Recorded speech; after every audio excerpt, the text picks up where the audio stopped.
يا لغتي عربية حسبي بأنك منطقي وبياني عربية قلبي وروحي. السلام علیکم ورحمۃ اللہ وبرکاتہ۔ امید کرتا ہوں کہ آپ سب خیر و عافیت سے ہوں گے اور آپ کے عربی کے اسباق کی ترتیب چل رہی ہوگی۔ پچھلے سبق میں ہم نے گھر سے متعلقہ چھوٹی چھوٹی عبارات اور چھوٹے چھوٹے جملے پڑھے تھے، اور جیسے ہم کسی سے پوچھتے ہیں کہ گھر کا کرایہ کتنا ہے، گھر کہاں پر ہے، گھر بازار سے دور ہے قریب ہے، اس طرح کے جملے ہم نے کافی سارے پڑھے تھے۔ تو آج کا ہمارا سبق الدرس السادس والاربعون 46واں سبق ہے۔ اس سبق میں ہم پچھلے سبق کی جو تدریبات تھیں، جو اس میں آنے والے الفاظ تھے، ان کو بار بار دہرائیں گے اور ان کی مختلف قسم کی ایکسرسائز اور مشقیں پڑھیں گے۔ تو آئیے آج کے سبق کی طرف دیکھیں۔ سب سے پہلے التدریبات۔ تدریبات کا مطلب ہوتا ہے مشق، اور التدریب الاول سب سے پہلی تدریب، سب سے پہلی تدریب اور مشق۔ دیکھیں یہاں پر سب سے پہلے لفظ آیا ہے الطعام۔ طعام کا مطلب ہوتا ہے کھانا۔ اینا کہاں، الف 1000، الطعام پھر کھانا، کم کتنا یا کتنے، مکان جگہ، مکان پھر جگہ، نعم کا مطلب ہوتا ہے جی ہاں، الشہر اس کا مطلب ہوتا ہے مہینہ، حل کیا۔ پھر دونوں لائنیں دیکھ لیں، الطعام کھانا، اینا الطعام کھانا، اینا کہاں، الف 1000، الطعام کھانا، کم کتنا، مکان جگہ، مکان جگہ، نعم جی ہاں، الشہر ایک مہینہ، حل کیا، الاستقبال، الاستقبال، الاستقبال استقبال کا مطلب استقبال، نقاب نقاب کو کہتے ہیں، لا اس کا مطلب ہوتا ہے لا، لباس لباس کا مطلب لباس، الاستقبال پھر استقبال، النوم نیند کو کہتے ہیں، ریال ریال کو کہتے ہیں، النوم پھر نیند کو کہتے ہیں، تمساح مگرمچھ، عیادہ کلینک یا ڈسپینسری، اور ایجار اجرت، کبریت ماچس، محطہ اسٹیشن، ایجار پھر وہی اجرت، کرایہ، رقبہ گردن۔ اور اس کے بعد آگے ہے اربعۃ 4، واحد 1، ستہ 6، خمسہ 5، اربعہ پھر 4۔ تو اس ترتیب کے ساتھ جو ہے یہ التدریب الاول۔ التدریب الثانی، کوشش کریں کہ ان کا ترجمہ جو ہے وہ آپ اسی لحاظ سے اس کو دیکھیں۔ این البیت یا بکر، این البیت یا بکر، اے بکر گھر کہاں ہے، کم حجرتن فی البیت کہ کتنے کمرے ہیں گھر میں، حل فی البیت مکان استقبال کیا گھر میں استقبالیہ کی جگہ ہے۔ پھر اس کا ترجمہ دیکھیں، این البیت یا بکر، اے بکر گھر کہاں ہے، کم حجرتن فی البیت کتنے کمرے ہیں گھر میں، حل فی البیت مکان استقبال کیا گھر کے اندر استقبالیہ کی جگہ ہے۔ این السوق یا بکر، این السوق یا بکر، اس پورے میں جو آگے تدریب آنے والی ہے اس میں ہمیں وہ سوالات کرنے کا طریقہ کار سمجھائے گا۔ تو این السوق یا بکر، ہم نے پوچھنا ہو کہ بازار کہاں ہے تو ہم یہ والے لفظ بولیں گے، این السوق یا بکر۔ کم شجرۃ فی الحدیقۃ، کم کا مطلب کتنے، شجرہ معنی درخت، فی الحدیقۃ باغیچے میں یا باغ میں، تو اس پارک میں کتنے درخت ہیں۔ حل فی البیت مکان استقبال، یہ اوپر والی عبارت ہی ہے، کیا گھر میں مکان استقبال استقبالیہ کمرہ ہے۔ این القلم یا بکر، این القلم یا بکر، قلم کہاں ہے اے بکر، کم حجرتن فی البیت کتنے کمرے ہیں گھر میں، حل البیت قریب من الحرم، حل کیا البیت گھر، قریب قریب ہے، من الحرم حرم کے، حل البیت قریب من الحرم کہ کیا گھر قریب ہے حرم کے۔ این المسجد یا بکر، اے بکر مسجد کہاں ہے۔ یہ عام طور پر ہم زندگی میں روزمرہ زندگی میں سوالات کرتے ہیں، مسجد کہاں ہے، پارک کہاں ہے. کم کراستن فی الحقیبتی، کم کتنی، کراسہ کاپیاں، فی الحقیبتی بیگ میں. حل السوق بعید عن البیت، حل کیا، السوق بازار، بعید دور ہے، عن البیتی گھر سے، تو کیا گھر سے بازار دور ہے، اس کی یہ عربی بنے گی. این البیت یا بکر، اے بکر گھر کہاں ہے. کم وسادتن فی الحجرتی، کم کتنے، وسادتن تکیے، فی الحجرتی کمرے کے اندر.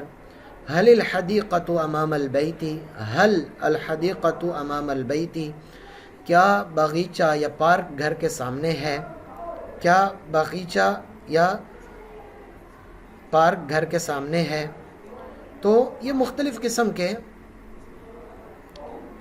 یہ آپ کے سامنے مختلف قسم کے سوالات تھے. کوشش کریں کہ یہ دیکھیں اس میں سوالات کون کون سے ہیں. آئینہ کا مطلب ہوتا ہے کہاں، کم کا مطلب ہوتا ہے کتنا، پھر کم کا مطلب ہوتا ہے کتنا، اور اسی طرح حل کا مطلب ہوتا ہے کیا. تو کوشش کر کے ان سوالیہ الفاظ کو یا سوالیہ جو ابتدا میں لگائے گئے ہیں ان کو استعمال کر کے کم از کم 5 جملے جو ہے وہ آئینہ کے، اور اسی طرح 5 جملے کم کے، اور اسی طرح 5 جملے حل کے بنانے کی کوشش کریں، چاہے ان عبارات سے کسی حد تک مدد بھی لے لیں. اس کے بعد ہے تدریب الثالث. تدریب الثالث میں ہا اور خا، اس کی پروننسیشن یا اس کی ادائیگی کے فرق کو کچھ واضح کرنا چاہتے ہیں. ہا خا، حامل، بس اس کو پڑھنا ہے. حامل، خامل، ساحر، ساخر.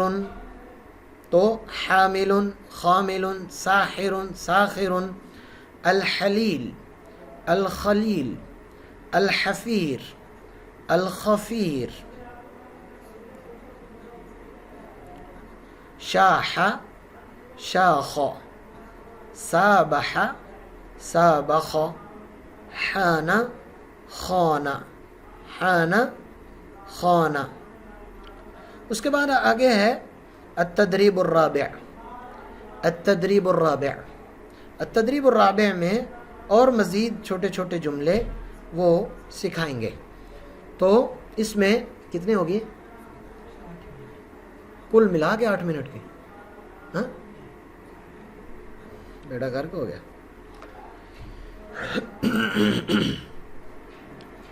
بند کر دے تیری. اچھا اندر آ جاؤ. یہ دیکھیں یہاں پر آگے تدریب کے اندر جو ہے وہ یہ انا کی پریکٹس کروائیں گے. دیکھیں مؤنث اور مذکر کے درمیان میں فرق ہوتا ہے، لیکن انا کہنے میں بالکل فرق نہیں ہوتا. انا کا مطلب ہوتا ہے میں. اگر مرد کہہ رہا ہوگا انا تو بھی انا ہی بولے گا، اور اگر عورت کہہ رہی ہوگی کہ میں تو وہ بھی انا ہی بولے گی. دیکھیے ذرا، انا بکرن، وہ آگے کہتی انا خدیجتن. انا بکرن اور انا خدیجتن. تو انا دونوں صورتوں میں اسی ترتیب کے ساتھ رہے گا. اس کے بعد دیکھیے کہ یہ بندہ اس کی طرف اشارہ کر رہا ہے، تو ہم انا کبھی میں کہتا ہوں اور کبھی آپ کہتا ہوں، تو اس کے لیے انت کا استعمال کیا جاتا ہے، آپ. تو دیکھیے انت بکرن، انت بکرن. اور یہاں پر یہ جس کی طرف اشارہ کر رہا ہے یہ چونکہ مؤنث ہے تو انت نہیں بلکہ انتی آئے گا. یہ دیکھیے یہ بڑی آسان سی چیز ہے اور بڑی سمجھنے کی چیز ہے کہ تا کے نیچے زیر ہو تو مؤنث کے لیے آتی ہے، اور تا کے اوپر زبر ہو تو وہ مذکر کے لیے آتی ہے. تو انت بکرن اور انتی خدیجتن، انتی خدیجتن. اگر سامنے کوئی بندہ ہمارے ہو تو ہم کہہ سکتے ہیں انت اسامہ، اور اگر کوئی ہمارے سامنے کوئی اور ہو، مثال کے طور پر سلمہ ہو یا اسی طرح فاطمہ ہو یا اسی طرح عائشہ ہو، تو اس کو ہم کہیں گے انتی عائشہ، انتی سلمہ، انتی فاطمہ. تو اس ترتیب سے ہم بولیں گے اس کو. اس کے بعد ہوتا ہے تھرڈ پرسن، جس کو ہم کہتے ہیں جو غائب ہوتا ہے، اس کے لیے ہوا استعمال کیا جاتا ہے. ہوا کا مطلب ہے وہ. تو آج کے سبق میں پچھلے کو بھی ساتھ دہرا دیتا ہوں. میں کے لیے آئے گا انا، چاہے مذکر ہو چاہے مؤنث ہو، اور آپ کے لیے آئے گا انتا اگر مذکر ہو، اور اگر ہو مؤنث تو اس کے لیے آئے گا انتی. اور اگر میں بھی نہیں ہوں، آپ بھی نہیں ہیں، اور کوئی اور بندہ ہے، اس کے لیے ہم نے بات کرنی ہے تو اس کے لیے آئے گا ہوا. تو دیکھیے یہ بندہ کہتا ہے کہ وہ آدمی جو ہے ہوا بکرن، وہ بکر ہے. اور عورت کے لیے کہنا ہو کہ وہ، تو اس کے لیے ہیا استعمال کیا جائے گا، ہیا خدیجہ، ہیا خدیجہ. تو خلاصے کے طور پر میں، انا، آپ، انتا، اور مؤنث کے لیے انتی، اور مذکر کے لیے غائب کے لیے ہوا، اور مؤنث کے لیے ہیا استعمال کیا جائے گا. اس کے بعد تدریب الخامس ہے. تدریب الخامس میں نعم اور لا کا آپ کو استعمال بتا رہا ہے. حل المسجد قریب من البیت، حل المسجد قریب من البیت، کہ کیا مسجد گھر کے قریب ہے. نعم المسجد قریب من البیت. کتنا آسان لفظ ہے کہ کیا مسجد گھر کے قریب ہے، تو ہم کہیں گے نعم المسجد قریب من البیت.